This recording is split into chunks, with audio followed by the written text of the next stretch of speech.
तो भाई लोग नमस्कार। जी हाँ दोस्तों, खेसारी लाल यादव जी का फैन होंगे तो हो जाइए तैयार, क्योंकि आप लोग के लिए खेसारी लाल यादव जी लेके आ रहे काफ़ी ब्रांडेड सॉन्ग। तो दोस्तों बता दूं, खेसारी लाल यादव जी के साथ सपना चौधरी आ रहे हैं खेसारी लाल यादव जी के साथ, जो कि काफ़ी तांडव लेवल का सॉन्ग होगा।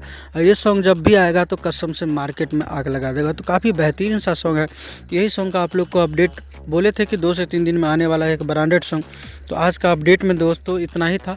मिलेंगे फिर से नेक्स्ट अपडेट, क्योंकि खेसारी लाल यादव जी का back to back Khesari music world से GMS रिकॉर्ड से यानी ग्लोबल म्यूजिक का जो नए वाले चैनल है इससे भी गाना आ रहा है। तो रहिए तैयार, जैसे ही एक से एक बढ़ के गाना आएगा तो आप लोग को मिल जाएगा। तो आज का दोस्तों अपडेट में इतना ही था, और कल जो है एक स्पेशल अपडेट बताएंगे जो कि रंग दे बसंती के बारे में होगा। तो आज का अपडेट में बस इतना ही। मिलेंगे नेक्स्ट अपडेट के साथ, तब तक के लिए बाय।